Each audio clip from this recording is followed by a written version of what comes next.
I think that's all. Okay, so this is the second tutorial, and I'm going to concentrate on how, when, and why to use interactive graphics. Okay, so thanks for coming. All right, so there's some main points in here: the how, when, and why. How, there are so few basic principles of interactive graphics: probing, reordering, linking, and motion. And whenever you've got more than two variables or two dimensions, as part of initial data analysis, model checking, or assumption checking, exploratory data analysis, to teach statistics geometrically, and also to present a lot of information. Okay. Why? To work through many variables efficiently and thoroughly. Okay, so both of those are important, thoroughly. Gain insight into high-dimensional relationships, cross-validate fits, improve understanding of statistics, and involve people. Right? So anytime that you can get some moving pictures together, you'll actually get more communication going, more conversation going. And I'm going to put these in roughly this order. I'm going to talk about the when first, and then come back to the how and why on a bunch of examples. And I'm really talking about fairly low dimensional problems today, just up to about 15 dimensions, being able to see into that many dimensions. Okay. So the when, and the first when, type of when, was if you want to present more information. There's a growing body of work, more coming from the information visualization literature here. And I'm going to show you a couple of examples. Gapminder and Baby Voyager. So when you want to have a lot of information that you want to actually present, you know what's there, interactive graphics can be useful too. And I think Ian made this sort of point last week. Okay, so here's one example, name Voyager. Let's see if I can get out to this one. Gosh, actually, Steve, is it possible to connect to the internet? This is something I've meant to check earlier. Maybe we'll have to come back to that. Steve's in the back there, I think. When I did it, there was a Ethernet cable. Is there one there? I don't see an Ethernet cable. Okay. I'm going to go find someone. Thank you.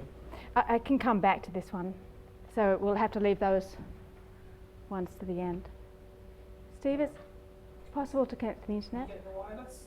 I did have wireless, but I lost the connection to that at some point. Maybe. Hold on. Sorry, tech talks.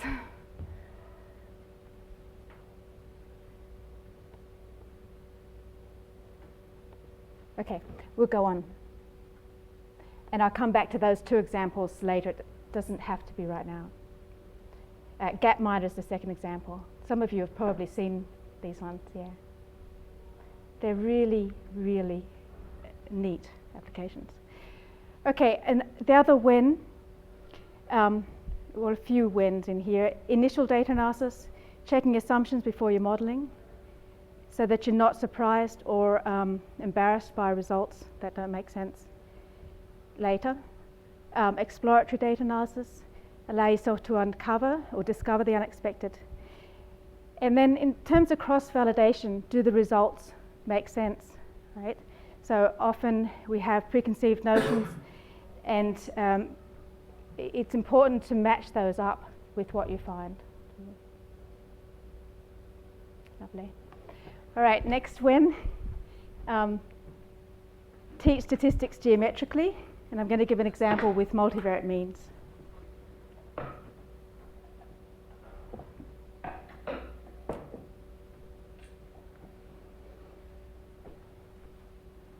Okay, so in the terms of how these, as I said, there's sort of four basic principles of how.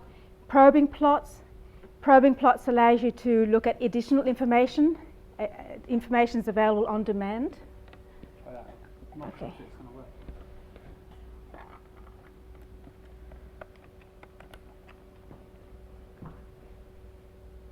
I'll just give it a minute to warm up. I'll talk about these. Reordering. Ordering of data in different ways. I gave a couple of examples last time of reordering in static plots. It allows you to see different things in your data. Connecting information between plots, and motion provide many views automatically. So the examples I'm going to go through are these ones. Just some basic multivariate structure, recognizing structure. The first one, really simple, old problem. Longitudinal data, handwritten digits, and low-dimensional embeddings. And then confidence ellipses with the Wines data. And I'm going to be very centric to my software because that's how I do these things, but a lot of these tools are available elsewhere, and I'll point to those later too. Okay, should we try the internet again? Let's see. Voila. I'll need to reorganize this, resize the page some. Who's seen this one before? Baby name wizard? No? Okay. So this is a huge amount of information. This is all the names of babies from, I can't fit it all on the screen here. Let's look at the one point. From the 1880s up to 2006. It's very non-PC color-coded. Girls are pink, boys are blue. I think it's USA really, but it's supposed to be, it has to be USA. It is centered in the USA by a guy at IBM Research. All right, let's put your name in here. See how popular Ian is. Since you asked the first one. Exactly. I-A-I-N? Oh dear, dear. Sorry. This is really Ready for a pathetic. big change. Sorry. There's another Ian in here And there are two of them in this room. with the I-A-I-N. Oh my goodness. So we need to have, is it more Irish, that derivation? Pardon? Scottish. Sorry, you guys. All right. Well, that was a bad choice. But Peter, do Peter. pardon? Peter. We'll do another one in a moment. Just come back to this one. As you mouse over this as well, it gives you the rank. So what they're showing is the rank. And so Ian's become very popular, at least that spelling of Ian. Let's do Peter. Okay.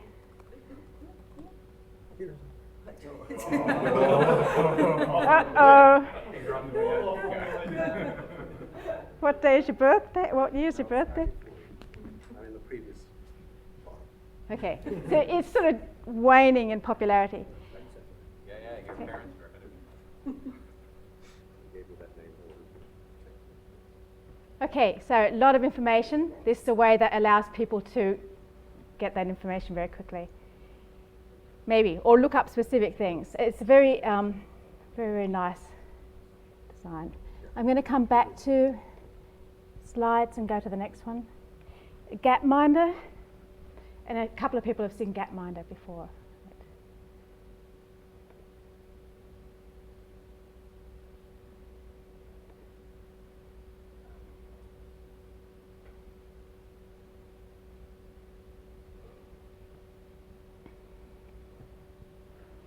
So Gapminder, okay, it's here, is looking at life expectancy at birth versus income per person for different countries and different regions of the world.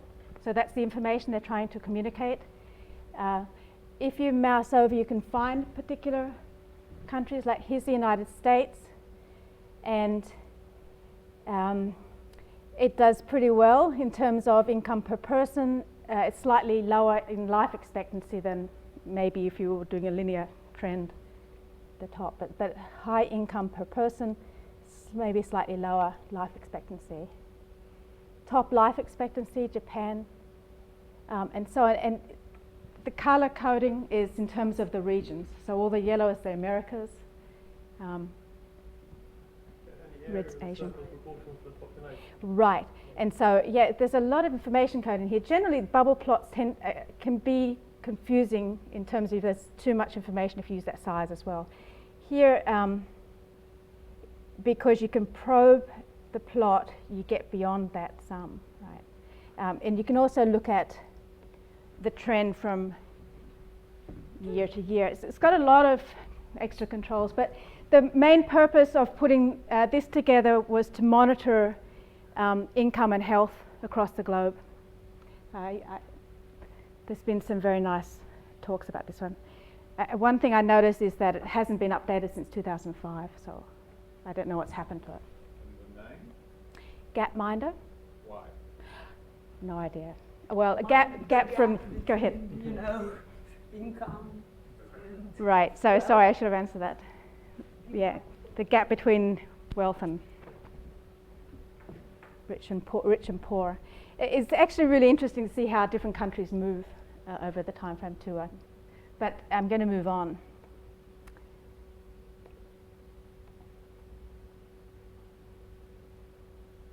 Okay, so first example, really, really basic example. It's a bit embarrassing to show you this, but I think it's important to get some sort of calibration. This is an old data set on flea beetles. There's 6 variables. So it's 6D, and there's also a class variable. The question is, for you guys, a couple of questions. How many clusters? And if I don't tell you what the class is, and if we were using this as a cluster, we might look at different cluster analysis algorithms. So I'm just going to use motion graphics here and a simple one-to-one linking in a little bit. I've tried to put some R code in the slides so that if you want to try to do some of this later yourself, you can do that. So I'm going to jump out of this again. We're going to do everything live, so we really are living with technology here. I hope it doesn't crash us. I actually already have the plot up for the first part, right? So here's the data itself in 6D, and one thing I'm going to do is take these off, slow it down a little bit. Okay, so how many clusters in the data? I've got maybe 30 seconds. Okay, so with the motion's important. Yeah. The number of clusters is a fixed. Three or four. No, that's fast, right? 3, yeah. there was a second where you could see 3 distinct things. Yeah. There was a split second. So, what? Is that the Why should we Lubischer go- data? Pardon? Is that the Lubischer data? Yeah, it is. It's ancient data. Yeah, it's really ancient data. But it's fairly clear that there's obviously 2 clusters. You don't have to wait for one particular, 3 clusters. That you don't have to wait for one particular projection where the 3 spit out, although I could probably get that for you. Just by watching how the points move together, you can see that there's 3 clumps moving, right?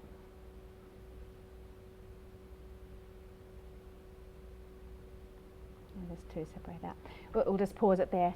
Next part is, imagine my surprise when I'm starting to teach multivariate analysis.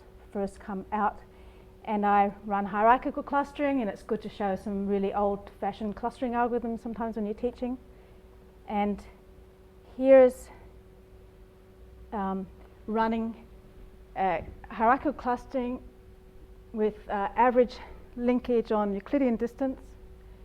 I'm cutting the dendrogram up to 8 clusters, and I'm going to load that into the software and look at the data in a parallel coordinate plots. Okay, another basic multivariate plotting method. The parallel coordinate plot.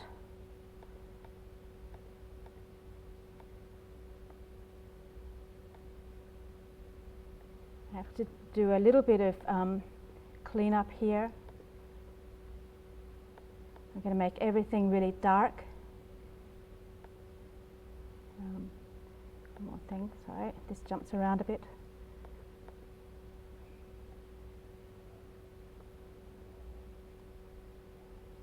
And I'm going to spread these guys out some.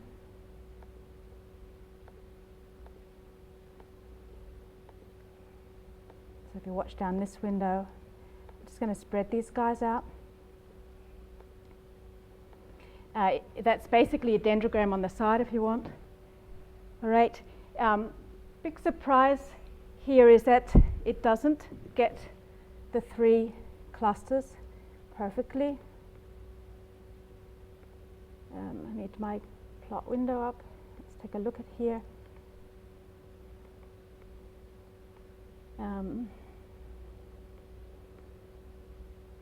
Start this guy moving around again.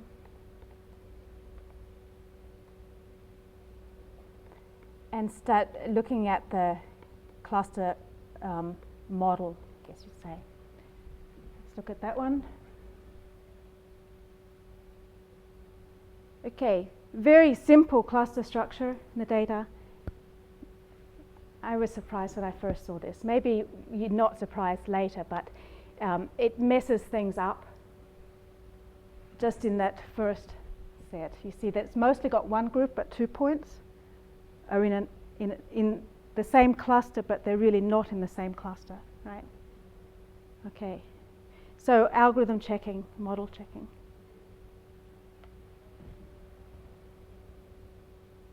Say what the tumbling is. Is it uniform? Yeah, and I should make some comments about that too. Right, so I'll put these guys back on now. I'll put some projection values on here. So all this is random projections. So we have a coefficient for the horizontal direction and a coefficient for the vertical direction. So we're doing two-dimensional projections for data. It's stringing it together in a continuous way. So there's been quite a number of people using just random projections of data recently, last 10 years or so. What's nice about random projections gives you that sort of overview around an object, but having the continuous motion allows you to connect it a little bit better than if you were jumping all over the place. That's all. Are they two independent random directions or two orthogonal directions? They're two orthogonal, yeah. Right, so we're not doing any warping, and that's a really critical part. You're not doing any warping in scale when you're looking at this. Let's say the level in the dendrogram where you've got four clusters, that essentially sorted correctly. Yeah, let's take a look. I'm not sure that it does actually. There's this group.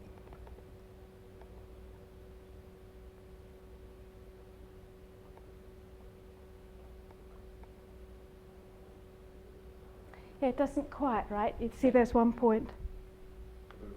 That might be that top one, right? And that one that is put in its own group, I mean, it is a little bit of an outlier. So in some way, you maybe do learn some things about the structure of the data from the dendrogram as well, even though it doesn't get those three that we'd expect. And that would be the exploring data part. Do you have another question or comment? No. I'm not sure that does.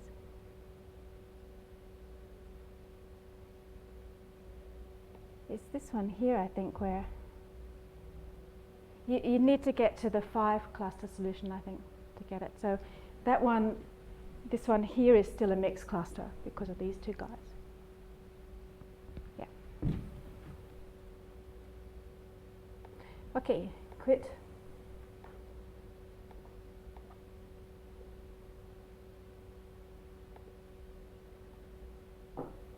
All right, so what's the shape of the data in 6D?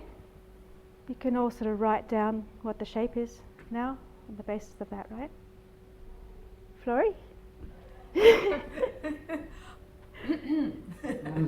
I'll defer the answer for a couple of minutes.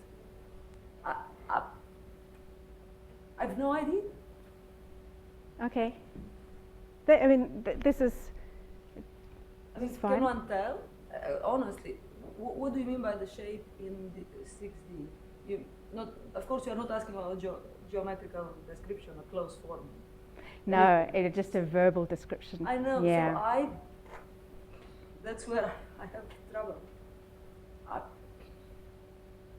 Shape? Okay, I don't know. I'm not a good. I'll pick I'm on a someone beginner. else. I'm a beginner. Anyone want to have a try at verbally describing the data, the shape of the data? Shape? Three somewhat separated 3D pancakes. Well, I can do that. Yeah. Pretty close. It's not quite pancakes. Lower your level of scientific expectation to answer this question. Yeah, right. So, sorry, you guys, it's not the right audience in some sense for that. But yeah, but I am taking you back to this really very low level in many ways. It's not quite pancakes. I would say more like eggs, right? At least in the sense that they all have a sort of variance in all the 6 dimensions. But I intentionally use the word pancake because I bet that the 3, even in the linear subspace analysis of those clusters, the 3 leading eigenvalues dominate almost all of their. Yeah, so they are elliptical in the sense, and they do look fairly elliptical. It's the nicest, prettiest data I've ever seen in terms of a classification problem. Yes, there's that long axis, but the others still have some weight. Yeah, so it's not quite a pancake like we would have with some data that we do have with some data. Any data? This particular data. Okay, I'm a beginner. Sure, but may I ask, are we projecting up? Yeah, that's what we're doing. We are on the basis of many thousands of projections that you've just seen, because we did tick over quite a lot. You're saying what it looks like in 6 dimensions. Yeah. At least a sort of conceptual model. Right, no, it's a very interesting question. Somehow I never thought of that. Okay. Yeah, we are inferring that shape in high dimensions.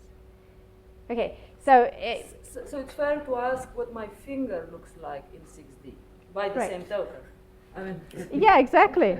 I still don't know the answer. I mean, maybe someone else will say, what would a finger look like in 6 dimensions if this? Okay, but what do we learn? I'm truly. Yeah. These are good questions. It's okay. What do we learn? I mean, why don't I look in 4D, 5D? I mean, what do I learn? Well, you do, but we've got 6 variables here, and so the full data space is 6D. So we'd look at all 6D. I've missed the full. I've missed the 2 in 6D. Never mind. Okay. About if we're doing 3 6-dimensional Gaussian, we have about 81 parameters. We have a lot of parameters. Yeah, you're right. Yeah. I thought you were in 3D, and then I thought this was a rather philosophical question, that how do we go from 3D to 6D? That's okay, never mind. But your question, how does your finger, if your finger was living in 6D, what would it look like? Well, Still a finger. I would say so, right? I mean, Or if it truly, because my finger truly lives in 3D, so if I put it in 17D, it's still my finger, but it might completely disappear. My own. If I project, no. Okay, no, but. Okay, I'm going to move on to the next one. All right, so there's slightly different type of linking between plots here. We're going to use categorical variable linking. So what I was doing before in terms of connecting the dendrogram to the data plot is 1 point corresponds to 1 point, 1 to 1. I've got the same number of rows in this table as in this table, and just row to row, 1 to 1. And most software can do 1-to-1 linking these days. What we're doing in this next example is I've got 2 tables that have got both got the same categorical variable. I might have the different number of records on each, but I can link the 2 representations just on that categorical variable. It's pretty sophisticated, actually. Right, and the data example that I've got is on wages. So we're looking at log wages for high school dropouts, male high school dropouts, from a long period of time, from like the 1970s to the early 90s. And let's jump to that. I'm really interested to know what the wage is related to experience.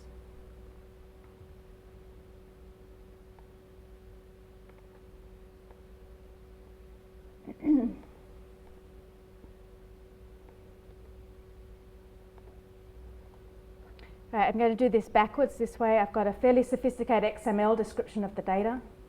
So I'm going to use that to read it into my software. finally catching up. Wow, I'll give you another exam later. But so, Over coffee or can I something. interrupt with the question right Sure. now? Why do we stop? So I finally understand. So you are in 6 dimensions, and what you're presenting, but I didn't understand the plot, so I didn't want to interrupt. It's just successive 3-dimensional projections of this. 2-dimensional projections. Okay, 2 whatever, but Yeah. 2, right. So why are you presenting things only up to dimension 15? Because it's difficult. Oh, and I'm not even close to 15 today, but these Okay. methods basically, you ought to be able to tell me what the structure is in the data up to 15 dimensions. The tools are there and the methods are there. So we can make It's some because it's a descriptions. combinatorial problem, right? I mean, that's why. Right. And more than that, Okay. some, because if you're looking at projections, then things get squashed into sort of normal shapes a lot. Right. Okay, so with this, the data here is log wages vertically with years of experience. It's a pretty messy data set to be looking at by most perspectives because there's so much overplotting. There's just a lot of people. Well, there's only 888 people, but anytime you try to put profiles for that many people together, there's a lot of overplotting, and so you cannot read much from this. So you have unequally spaced series for each of the 800? They're very unequally spaced as well, and they're different numbers for each person. So there may be 1 measurement for some people, 2 for some, up to about 13 measurements for other people. And at all sorts of odd time. It's pretty awkward data to try to model, really.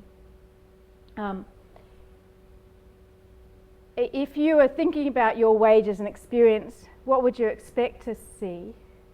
That the pattern between your wage and experience level, the longer the number of years you are in the workforce. Okay, I won't answer that. Yeah. We all have our own opinion. Okay, so let's take a look. Here's a person. So I could also, I should say, look at the demographic information for each person. Let's look at their highest grade achieved, maybe make it into a spine plot. I'll just slide this down here. I'm not sure that we'll be able to see a huge amount for that, but if I have covariates, I can also look at those at the same time to see what sort of people these are. Right, so that person had a pretty nice increase in their wages, big drop, flat, and then they're recovering pretty nicely. This person's fairly flat with a sudden jump at the end. This person's bouncing around. Here's some fairly regular profiles increasing slightly. So one person with a very flat profile, slightly decreasing, bouncing around some, declining.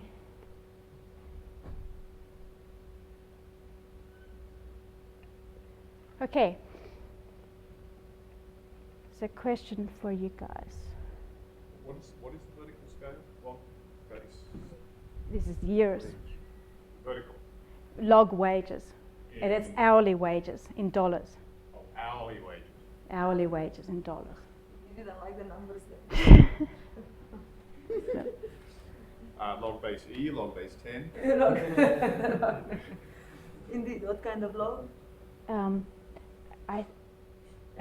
E. Looks like E. I see an ln there. And it might be. LW. It ranges from about $3 an hour to about $50 an hour, the top end. That was a natural logarithm, right?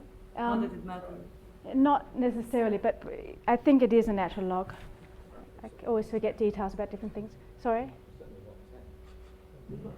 Not 10. Don't ask me to crunch numbers.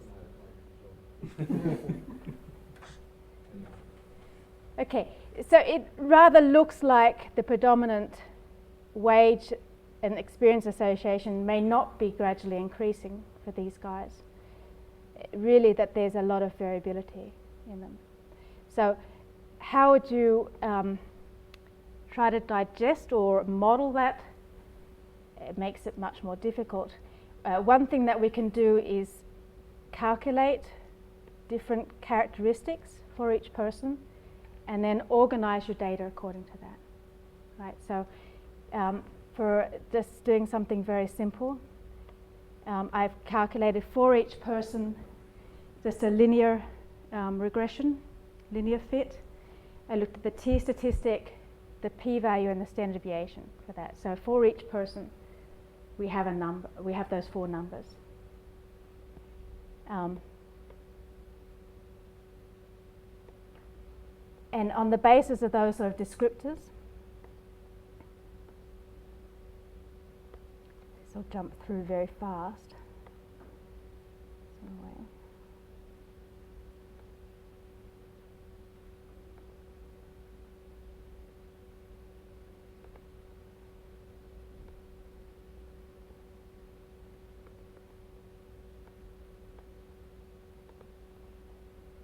Right, so this is going to race through the data showing the 100 most decreasing wages. I'm not going to show the lines here, it's just going to jump from the most decreasing person to the next. Oops.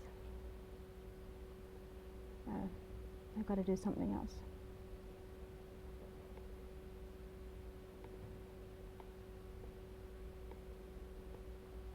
Right, so I need to get a copy of the data from GGobi, and then I need to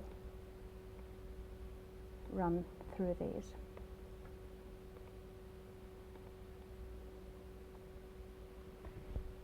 Okay, right, scanning the most negative wage. So there's quite a lot of these kids where their wages go down, which is a bit, I think, The shocking. striking thing is that they seem to be lost from follow-up. A lot of them are over in this, yeah, you're right. It's rather suggests that there's some censoring to this data in the terms of they lose these guys from the study. Yeah, would suggest then you might have to account for that somehow in your model. Right, good point. Okay, next one.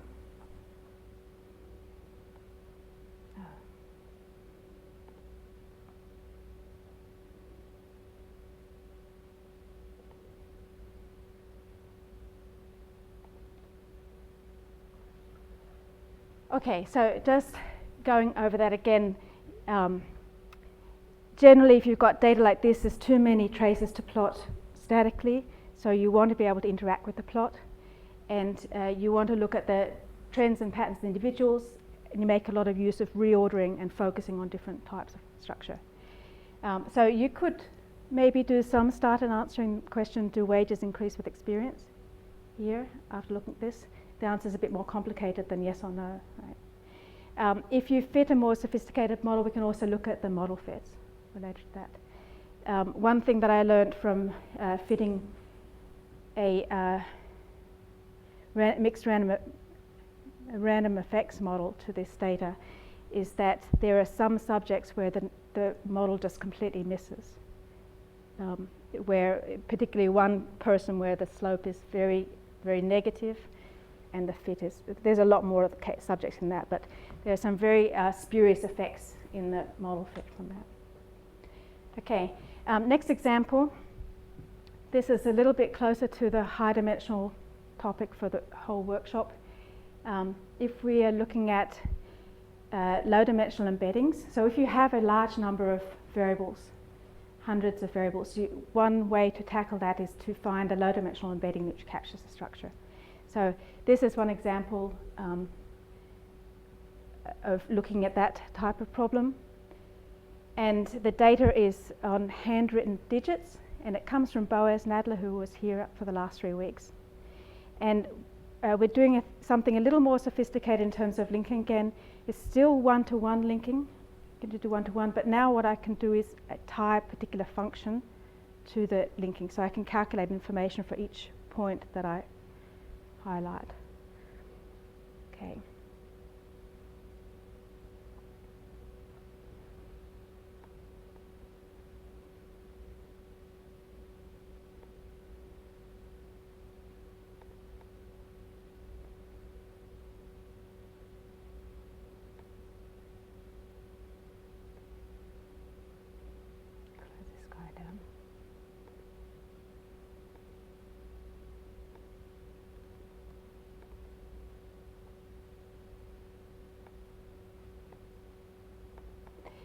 This is Boas's method for the low dimensional embedding.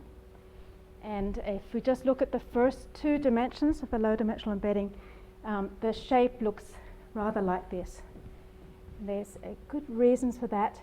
In order to take a look at that more, what I'm going to do is set up a function so that as I mouse around points, it's going to create another plot inside ggobi for that.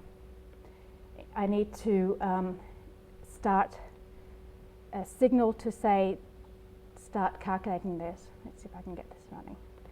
Identify. Oh yeah, voila.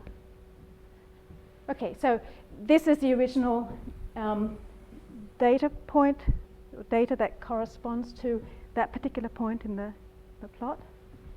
Okay, so if we take a look around, these are all 4s up here. These are 6s, 5, and 5, and they're 2 groups of 5s. Okay. One thing that's restrictive in many other software is to only look at 2-dimensional embeddings, but we really want to look at any dimensional embedding, dimensional space. So let's take a look at that. Don't look at this first one.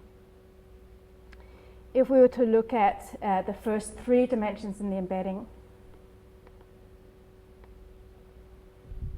then the points fall on a tetrahedron where the corners correspond to 4, 6, 5, and 5. Right? That means there's 2 fundamentally different ways in which people write 5. Yeah, let's take a look at how that is. So let's see if we can find these 2 groups of 5. Yeah, it's these 2 guys.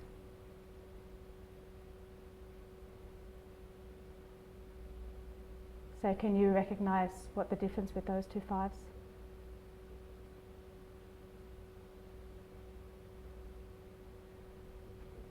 Through the slope. Yeah, I think these ones down here tend to be on that upper slope. There's more variability in here. If we keep going, add some more dimensions in the embedding.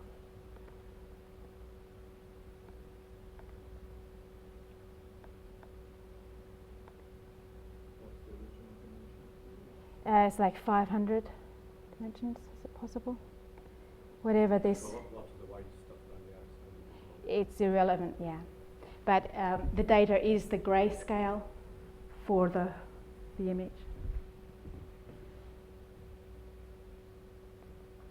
Okay, so if we're looking at embedding into 4 dimensions,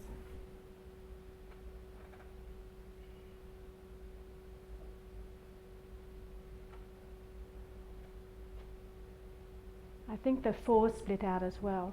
So how many corners are there now? So there's 5 vertices, right? Let's see if we can pull those out.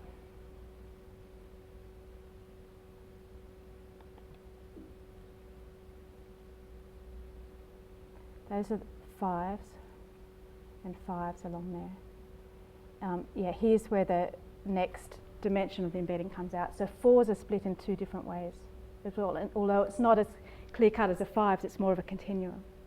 Right. What is the embedding method?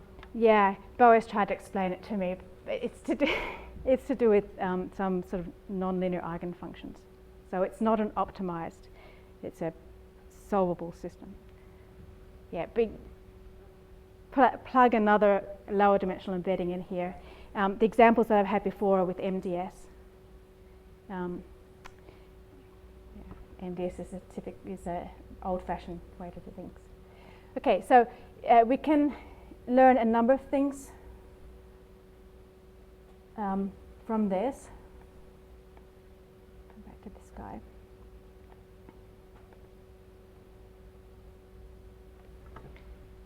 Okay, what's the shape of the lower dimensional embedding?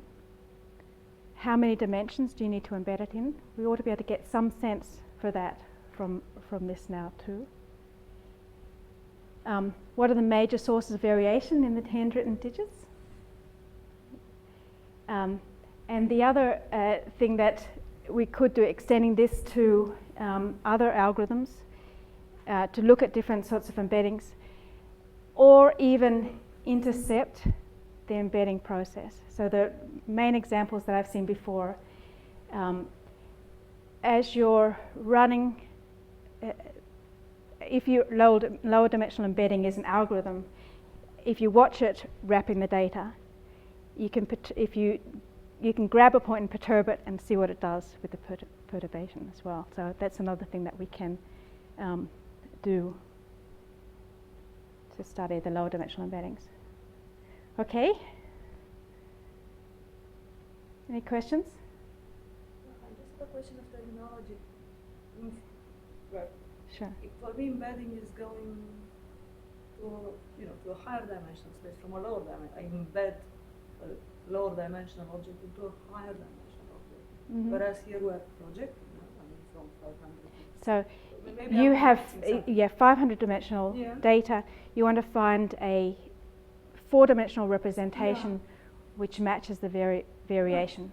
Right. Okay, I just would not have called it embedding. I mean, is it the That's the correct.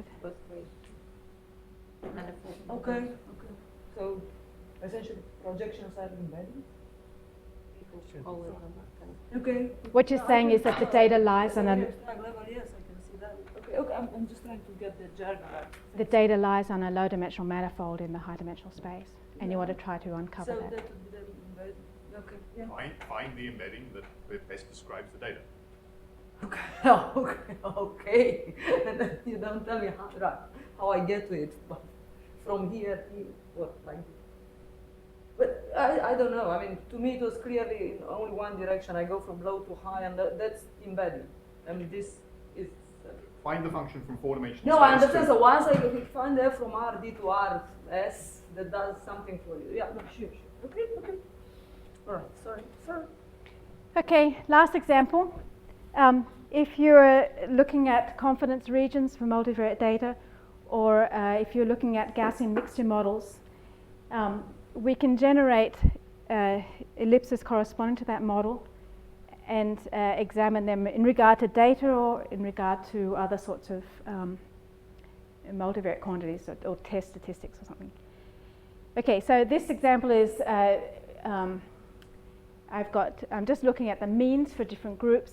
I'm going to look at an ellipse corresponding to some sort of confidence for the mean of each of the groups, and I'm going to overlay the data with that.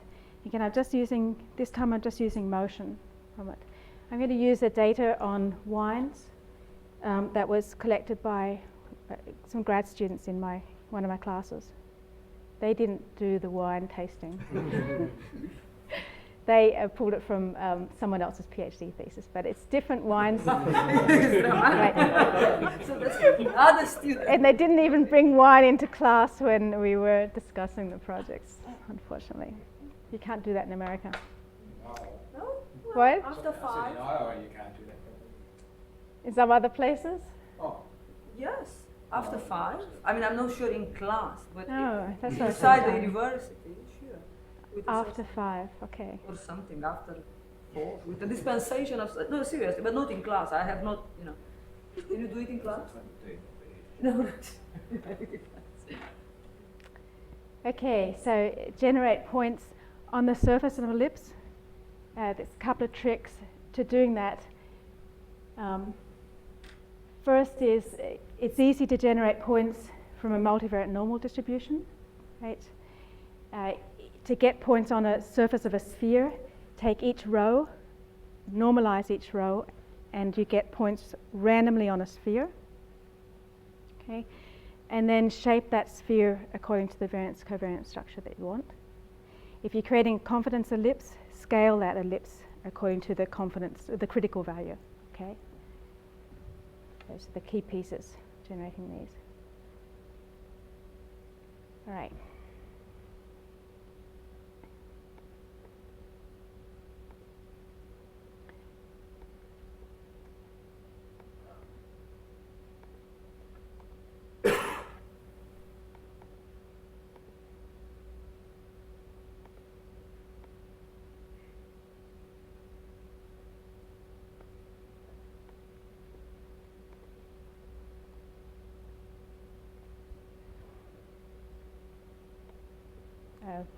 So, yep, here we go.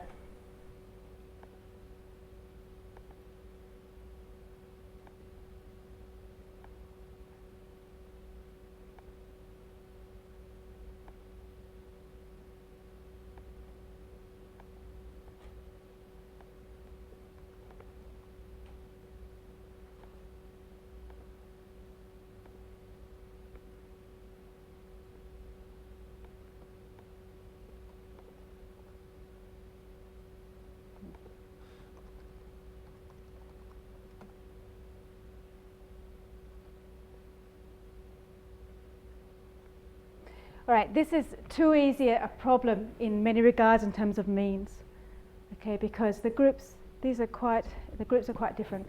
The groups in this data are interesting. Argentinian wine, Australian wine, What are we plotting? Yeah, South exactly. What are we Africa. plotting? Yeah, what? California, let me get to that. So groups are different regions, wine regions. And I've only got a small number of variables here. This is to do with stable isotopes, DHI. So these are chemical properties of the wine. Sodium, magnesium, chloride, and nitrate. So it's just 5 variables. Okay. So there really is quite a bit of difference.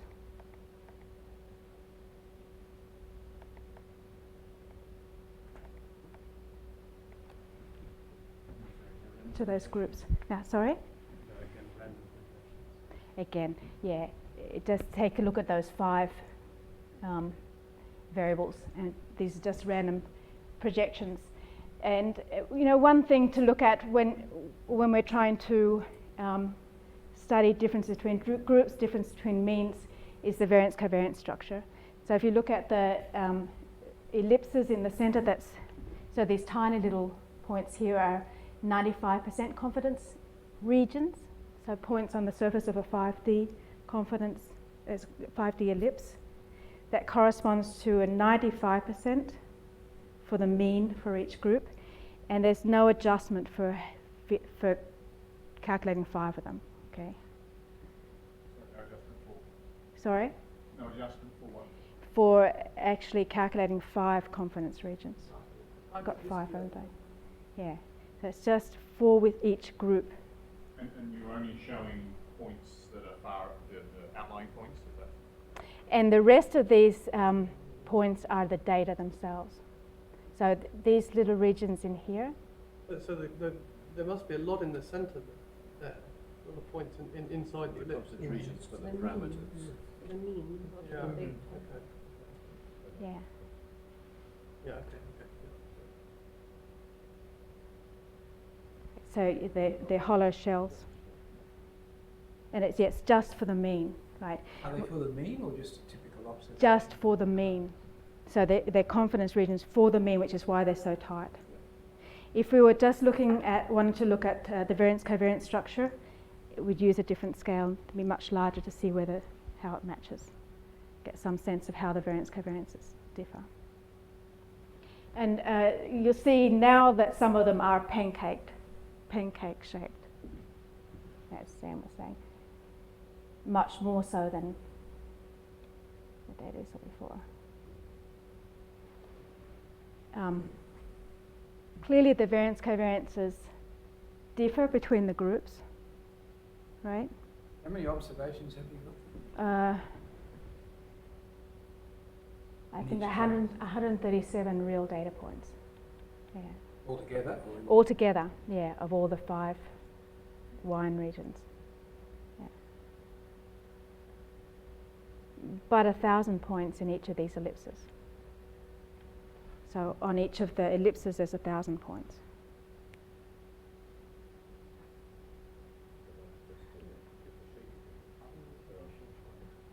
Right, just to make sure that you have enough representation on the ellipse to be able to receive that ellipse. Yeah. I've only got 20-something points. Right. Which is why I mean these are fairly large relative to what they could be if we had a lot of data. So the amount of data points will change the size of the ellipse too, right?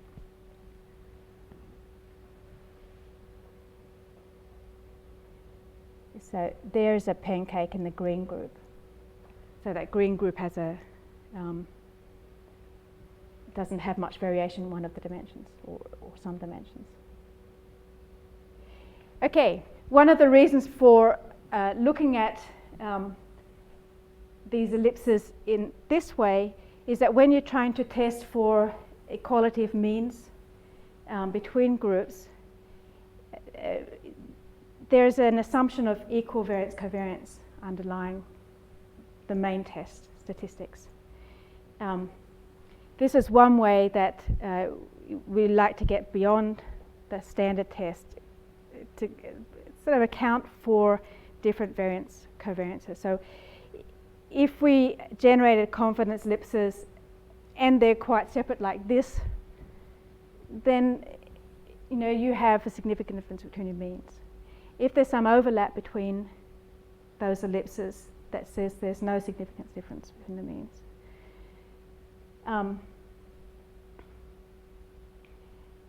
How variance covariance differs can affect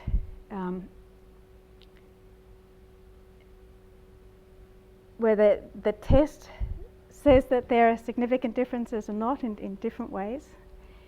This gives us a way to sort of look at a little bit more than that. I think I'll put that example here.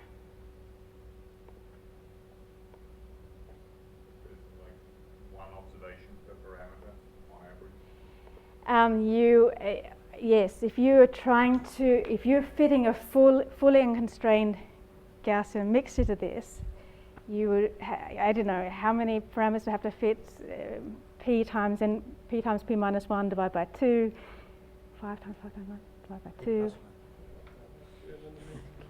A lot. Yeah, a lot.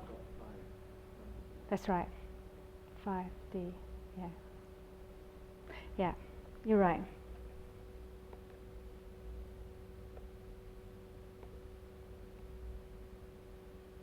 Okay, so then just in summary, those key pieces with interactive and dynamic graphics, probing, reordering, linking and motion. The tools that are readily available that you can just use off the shelf. Now, what I was using is Gigobi and rGigobi, but iPlots is another R package. It doesn't have tools, but it has linking between plots in all sorts of different ways. So iPlots is a nice package to use, and then Mondrian is another standalone graphics package, which is very easy to use as well. So I really would argue that today there's no excuse not to be using interactive and dynamic graphics with your research data analysis, because the technology is there. We have the technology. Everyone has that technology now. So that wasn't true 10, 15 years ago. It was still a problem, and even though there was a lot of excitement about graphics, there's been some disappointment about in some sectors about but it's there now, and so we should be making use of it in your problems. Okay, so I'm going to try to talk about determining significance of structure, just sort of ways to think inferentially next week. And I'd like to also try to include some more examples where we have a much larger number of variables, much higher dimensions than this. And there's one more point I want to make, is that this comes up every time you talk about interactive graphics. How do you you can't put these into publication. So there's a couple of ways that you can create publication quality graphics. For any of the pictures that I was showing just now, there's a plugin for Gigobi that describes the plot, and then you can reproduce it in R with an R package. I'll show you how to do that. For anything that can't be shown easily with a static plot. So once you know what you want to present, you can usually find a good static representation to show that. The matter is finding making the plot publication quality. For anything that needs to have some interaction or some motion to it to communicate that, there are two things that I use very commonly and very easy to use to capture movies. Is I Show You. It's freeware. Just download it. It's a $20 freeware fee. And also I have a free audio recording too. Question? That's $20 free. It's not free. I mean, it's called so. Freeware typically means they ask you to pay some nominal amount. Yeah, I know it's just not free. How much was spent to collect the data on which the publication was based? Right. So when I say that freeware, the term means, so there's completely open source and completely free, but freeware typically means that they want to have some. Sugar-free drinks. They have a little bit, but I don't know. I'll show you this one thing.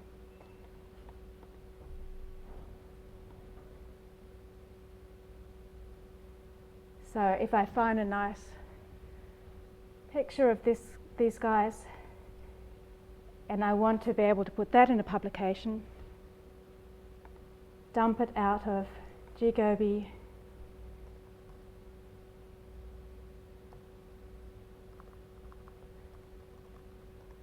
call it figure.r, and let's see if I can do this on the fly.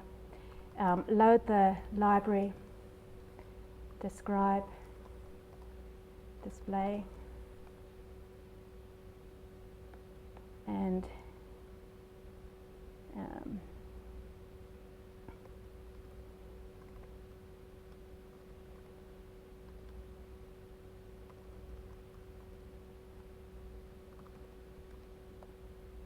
you go. And you can adjust it some, but then that's a basic one. You can make that into a PDF. And we could also do a little bit more sophisticated. Let's see if this works.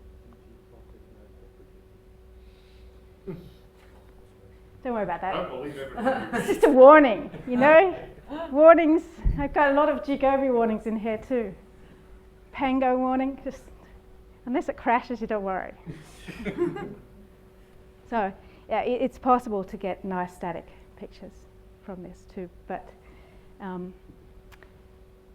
video is also useful. Right, I'm done completely. So.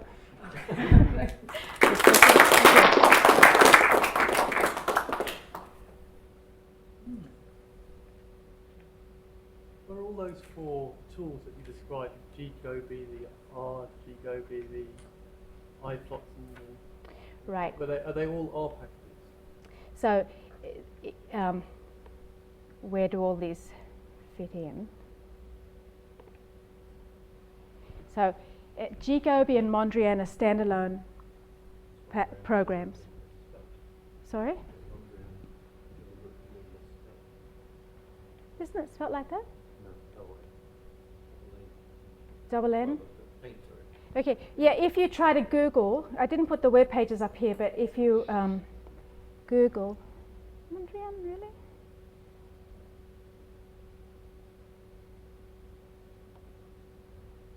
Let's see this one.